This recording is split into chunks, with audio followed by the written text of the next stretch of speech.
Hello guys, welcome to LRDI series by for all prep. तो guys, आज हम discuss करने वाले हैं बेसिक्स ऑफ अरेंजमेंट, और उन बेसिक्स ऑफ अरेंजमेंट में भी सर्कुलर अरेंजमेंट को हम डिस्कस करेंगे। तो लास्ट क्लास में हमने डिस्कस किया था लीनियर अरेंजमेंट की जितने भी पॉसिबल स्टेटमेंट्स थी, हमने सब पॉसिबल स्टेटमेंट्स को डिकोड करना सीख लिया था। और इस क्लास में हम सर्कुलर अरेंजमेंट की जितनी भी पॉसिबल स्टेटमेंट्स होती हैं उनको हम डिकोड करना सीखेंगे, ताकि जब हम लीनियर अरेंजमेंट या फिर सर्कुलर अरेंजमेंट के जब हम क्वेश्चंस प्रैक्टिस करेंगे ना, तो उसमें जो स्टेटमेंट्स आती हैं वो हमें बिल्कुल क्लियर होगी और हमारे लिए अरेंजमेंट क्वेश्चन एक बहुत इजी क्वेश्चन हो जाएगा। राइट। तो चलिए डिस्कस करना शुरू करते हैं। तो सबसे पहले मैं डिस्कस करूंगा सर्कुलर अरेंजमेंट जिसमें रिलेटिव पोजीशंस गिवन होती हैं। राइट। Relative positions. ठीक है। अच्छा, अब मैं इसमें डायरेक्शन क्या लूंगा, एक बार मैं बोल देता हूं कि इसमें ना मैं इनवर्ट डायरेक्शन लेता हूं। ठीक है। एक बार मैं इनवर्ट डायरेक्शन ले लेता हूँ, एक बार मैं आउटवर्ड डायरेक्शन ले लेता हूँ। ठीक है ना। इसमें डायरेक्शन कभी कभार क्वेश्चन खुद बोल देता है कि सबने जितने भी मेंबर्स जो हैं सर्कुलर टेबल में बैठे हुए हैं या सर्कुलर अरेंजमेंट में हैं, उन सब ने इनवर्ट डायरेक्शन में फेस किया हुआ है। ठीक है ना। या तो बोल देंगे आउटवर्ड डायरेक्शन में फेस किया हुआ है, और थर्ड कैटेगरी होती है बोलेंगे ही नहीं कुछ कि इनवर्ट में फेस किया हुआ है या आउटवर्ड में फेस किया हुआ है। ये आपको खुद क्वेश्चन सॉल्व करके डिड्यूस करना है या केसेस बना के सॉल्व करना है कि इनवर्ट फेस किया हुआ है या फिर आउटवर्ड फेस किया हुआ है या फिर मिक्स है। कुछ लोगों ने इनवर्ट फेस किया होगा, कुछ लोगों ने आउटवर्ड फेस किया होगा। तो जब हम ये क्वेश्चन प्रैक्टिस करेंगे तब हम उन चीजों को डिस्कस करेंगे। ठीक है, अभी हम स्टेटमेंट्स पे रहते हैं। राइट। तो सबसे पहले मैं बोलता हूं, अगर अगर एक केस होता रिलेटिव पोजीशन में, अगर इनवर्ड इनवर्ड फेस किया हुआ था, तो फॉर एग्जांपल मैं बोल रहा हूँ 4 मेंबर्स हैं अभी के लिए। अच्छा, इसमें ना मेंबर्स को प्लेस करने का एक तरीका होता है। हमेशा वो मेंबर्स एक दूसरे से हमेशा इक्वी डिस्टेंट पे होने चाहिए। फॉर एग्जांपल ये डिस्टेंस सेम है इस डिस्टेंस से, है ना।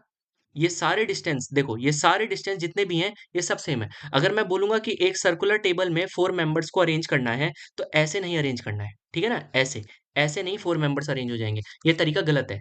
ठीक है ना। हमेशा अगर 4 मेंबर्स बोला जाएगा तो इक्वी डिस्टेंट होके अरेंज करना है। ठीक है। तो चलिए इनवर्ट इनवर्ट की स्टेटमेंट्स को डिस्कस करते हैं। राइट। तो सबसे पहले आता है कि जब सबने इनवर्ट फेस किया हुआ है, तो मैं आपको एक स्टेटमेंट बताता हूँ। ओके, मैं यहाँ पे साइड में आउटवर्ड फेसिंग का भी बना लेता हूँ। फॉर एग्जांपल के लिए 4 मेंबर्स है और उन्होंने आउटवर्ड फेस किया हुआ है। ठीक है ना।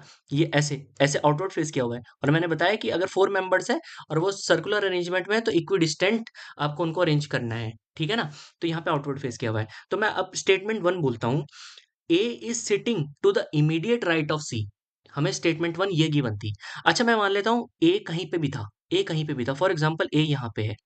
ठीक है। तो अब ए ना सी के इमीडिएट राइट में, मैंने बोला था लास्ट क्लास में भी बताया था, जब इमीडिएट का मतलब होता है तो जस्ट बगल में, जस्ट बगल में। तो देखो, सी यहां पे भी हो सकता था। राइट। और सी यहां पे भी हो सकता था। राइट। अब एक बात बताओ, इस स्टेटमेंट के हिसाब से जब बोला जा रहा है A is sitting to the immediate right of C, इसका मतलब क्या है, सी का जो राइट कब होगा। देखो, अगर सी मेरा इनवर्ट फेस करता तो सी का राइट ये होगा ना, ऑब्वियस सी बात है। तो A is sitting to the immediate right of C, इसका मतलब ये कंडीशन सही थी, ये कंडीशन गलत थी। राइट।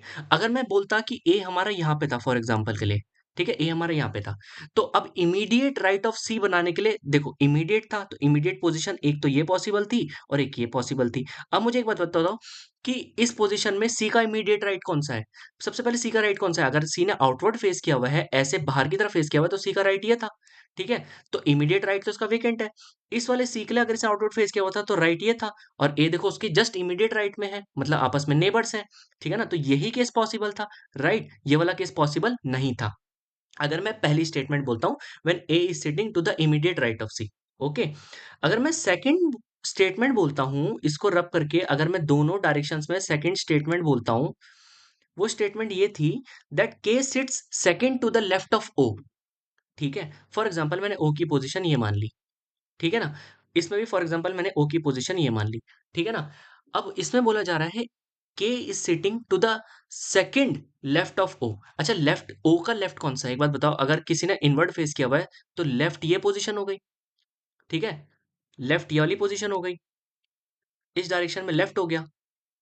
ठीक है ना। ये लेफ्ट है ओ का, और ये राइट है ओ का। राइट। अच्छा, अगर बाहर फेस किया हुआ था, आउटवर्ड फेस किया हुआ था, तो ओ का लेफ्ट कौन सा था, ओ का लेफ्ट ये था। राइट। ओ का राइट ये था। राइट। अब अगर मुझे बोला जा रहा है K sits second to the left of O, तो ओ का लेफ्ट ये है, तो ये तो हो गया फर्स्ट पर्सन, ये हो गया सेकंड पर्सन। तो है ना, तो अगर K sit second to the left of O है तो यहाँ पे के आना था, राइट, इधर के आना था, ठीक है ना।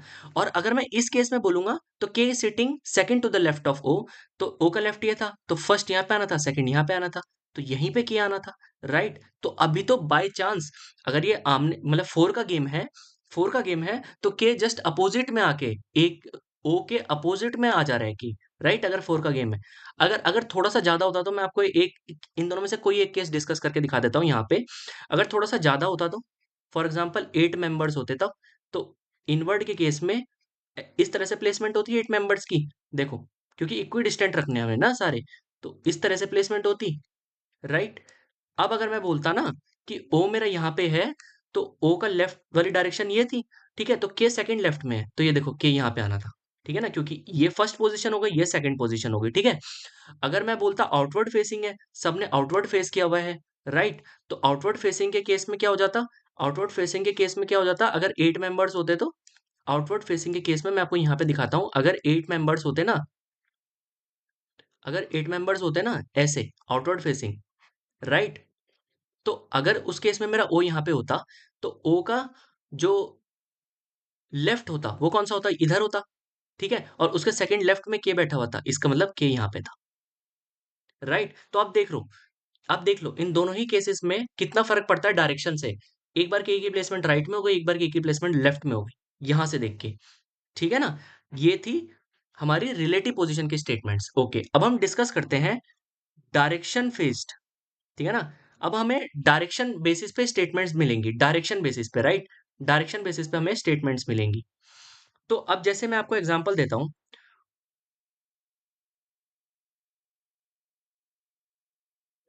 और एग्जांपल के लिए बोला जा रहा है कि जैसे मैंने आपको ऊपर ही बताया था ना, तो डायरेक्शन के बेसिस पे बस इतना सा होता है कि आपको स्टेटमेंट्स में गिवन होगा कि फॉर एग्जांपल 4 मेंबर्स हैं, 1 2 3 एंड 4, ठीक है ना। ओ की पोजीशन फॉर एग्जांपल ये थी, ओ की पोजीशन ये थी फॉर एग्जांपल के लिए, ठीक है ना। तो अब इसमें बोला जाएगा कि ओ हु फेसेस आउटसाइड, तो अगर आउटसाइड फेस कर रहा है तो इधर होगा, इनसाइड फेस करने के लिए बोलता तो अंदर की साइड में फेस कर देता उसका, ठीक है। अगर मेरा फॉर एग्जांपल यहाँ पे डब्लू है और डब्लू को बोला जा रहा है कि ये इनसाइड फेस कर रहा है, तो राइट ऐसा हो गया, ठीक है। तो अब डब्लू के लिए क्या है, डब्लू का राइट इस डायरेक्शन में है, ठीक है।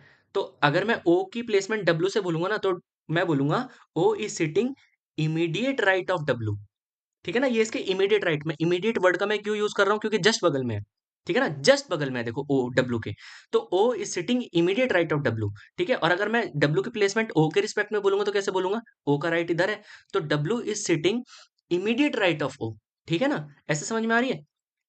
अच्छा, मैं एक और स्टेटमेंट अगर आपको बोलता हूँ, एक और स्टेटमेंट मैं अगर आपको दूं इसमें, वो इस तरह से बोलूं कि ये हमारा सर्कुलर अरेंजमेंट है and M N N R two person who are sitting opposite, okay, who are sitting opposite and facing in outward direction, ठीक है। तो अगर अपोजिट बैठे होते और फॉर एग्जांपल 4 मेंबर्स थे, तो हमारा यहाँ पे एम आ जाता, यहाँ पे एन आ जाता, राइट। और इसमें बोला है M N N who are sitting opposite and are facing outward direction, right, तो इन दोनों की डायरेक्शन ये होती, ठीक है ना, इन दोनों की डायरेक्शन ये होती। ओके, तो ये हमने डायरेक्शनल कॉन्सेप्ट भी हमने डिस्कस कर लिया। अब थर्ड तरह की स्टेटमेंट होती है कंडीशंस ऑन नेबर्स बेसिस पे, राइट, ये थर्ड तरह की स्टेटमेंट होती है, ठीक है। तो अब इस स्टेटमेंट में ना मैं आपको एक एग्जांपल देता हूं, फॉर एग्जांपल हम सर्कुलर अरेंजमेंट इसमें बना देते हैं, ठीक है। अब सर्कुलर अरेंजमेंट में बोला है P is not the immediate neighbour of O, for example के लिए मैं बोल देता हूं एक टाइम के लिए, यहाँ पे ना 4 पर्सन बैठे हुए थे, ठीक है।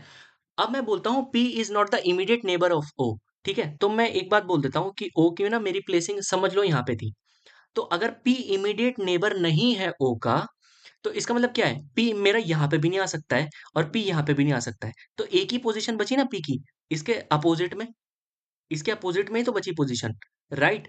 तो इस तरह से हमने पी की पोजीशन को पता कर लिया। अच्छा, ये तो था फोर का केस जिसमें जस्ट अपोजिट आ गया, मैंने थोड़ा सा ज्यादा का केस लेता हूं ताकि ना चीजें और ज्यादा क्रिस्टल क्लियर हो जाए, ठीक है। फॉर एग्जाम्पल 8 मेंबर्स थे, तो 1 2 3 4 5 6 7 8, राइट।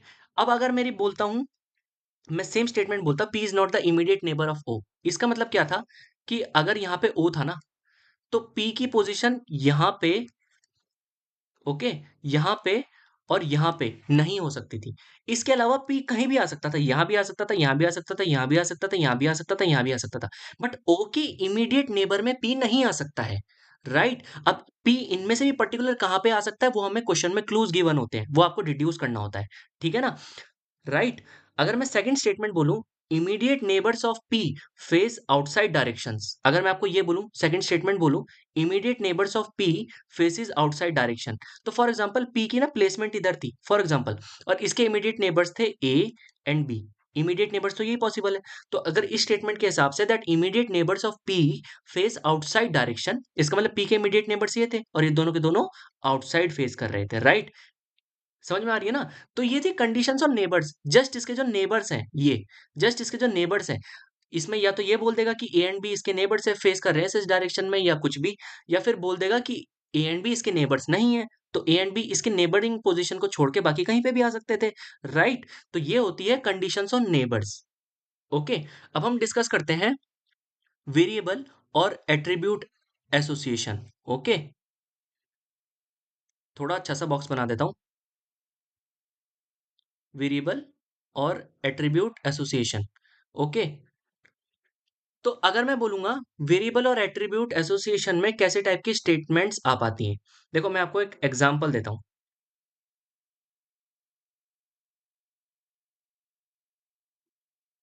इसमें क्या होगा, इसमें ना एट्रीब्यूट को एसोसिएट करेगा, ठीक है? इसमें किसी ना किसी उसके एट्रीब्यूट को एसोसिएट करेगा। जैसे मैं फॉर एग्जांपल आपको एक एग्जांपल देता हूं, मैं आपको ना एक स्टेटमेंट बताता हूं। देखो, अगर मैं बोल रहा हूं फॉर एग्जांपल के लिए 8 मेंबर्स हैं, राइट? तो आप एक स्टेटमेंट सुनो, बी, एक स्टेटमेंट सुनो, B who is the immediate neighbour of A is a doctor. ठीक है, स्टेटमेंट क्या थी, फिर से रिपीट कर रहा हूं, B who is the immediate neighbour of A is a doctor. ठीक है, तो फॉर एग्जाम्पल ए मेरा ये होता, तो बी की पोजीशंस कहाँ कहाँ पे आ सकती थी, एक अगर मैं बोल देता हूँ कि सबके सब फॉर एग्जाम्पल एक ही डायरेक्शन में फेस कर रहे थे ताकि इजीली समझ में आ जाए, तो अगर इनवर्ड डायरेक्शन में फेस कर रहे थे सबके सब, ठीक है ना? डायरेक्शन कोई भी हो सकती है, वो क्वेश्चन सॉल्व करके पता चलेगा, बट अभी समझाने के लिए हम इनवर्ड डायरेक्शन फेस कर रहे हैं। तो B who is the immediate neighbour of A is a doctor. तो फॉर एग्जांपल इमीडिएट नेबर्स कौन से थे, ए के, एक केस था हमारा, ये था इमीडिएट नेबर ऑफ ए। ठीक है, मैं अगर एक और केस बना दूंगा ना, तो वो सेकंड केस में क्या हो जाएगा, वो सेकंड केस में क्या हो जाएगा, उसमें देखो मैं बी की कौन सी पोजीशन लेता हूँ, इमीडिएट नेबर वाली, जो बची हुई पोजीशन थी। तो अगर मेरा ए यहाँ पे था तो बी यहाँ पे था। अब देखो ये दोनों जो केसेस हैं, ये दो एक दूसरे से कैसे अलग होते हैं। इसमें बी जो है ना इमीडिएट लेफ्ट में है ए के, आई रिपीट, इसमें जो बी है ना वो इमीडिएट लेफ्ट में है ए के, राइट? और इस उसमें बी जो है इमीडिएट राइट में है ए के, ठीक है ना? तो देखो डायरेक्शन का कितना बड़ा रोल है इसमें, कि बी इमीडिएट लेफ्ट में है, इसमें बी इमीडिएट राइट में है। बट क्योंकि मैंने क्वेश्चन ये गिवन मतलब स्टेटमेंट ये दी है आप लोगों को कि B who is the immediate neighbour of A is a doctor, तो नेबर में तो दोनों पॉसिबल केसेस थे, तो इसमें आप दो पॉसिबल केसेस बनाओगे, और ये जो बी था मेरा, ये बी था डॉक्टर, राइट? ये भी था डॉक्टर, डॉक्टर नहीं लिख पा रहा है, राइट? और यहाँ पे ये भी था हमारा डॉक्टर। ओके, आपको गेम समझ में आ रहा है ना, कि ये दो केस क्यों बन रहे थे, क्योंकि ये इमीडिएट लेफ्ट में था, ये इमीडिएट राइट में था, बट स्टेटमेंट ने केवल इतना बोला था कि बी इमीडिएट नेबर है जो डॉक्टर है, राइट?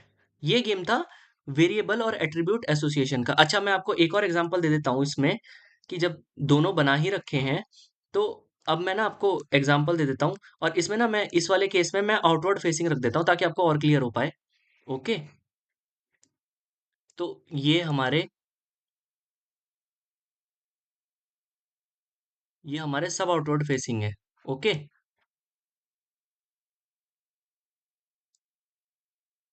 राइट? अब अगर मैं बोलूंगा B who is sitting third to the right of A is a doctor, ठीक है?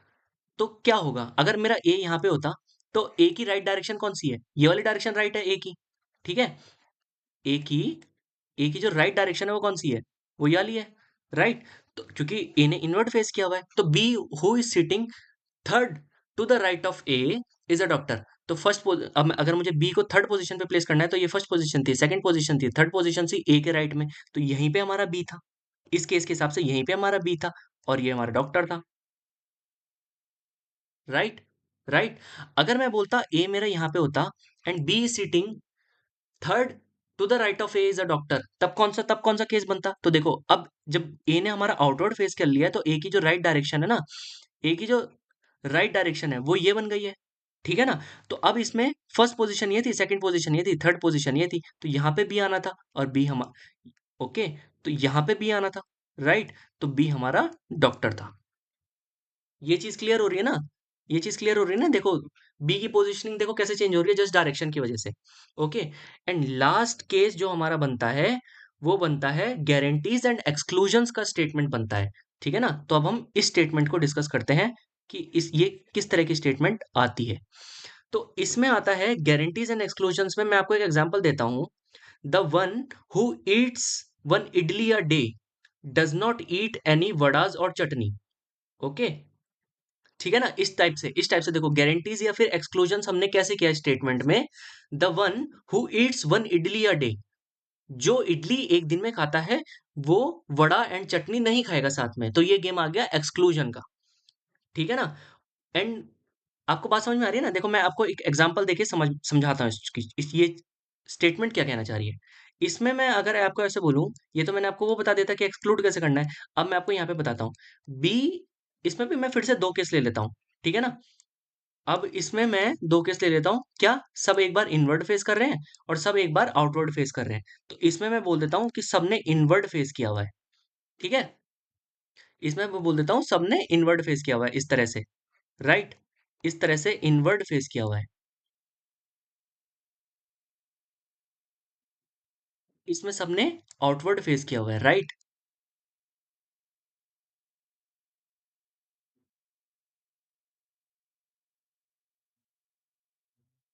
मैं अगर बोलूं एक स्टेटमेंट आपसे, B who is sitting second to the right of A do not eat Italy.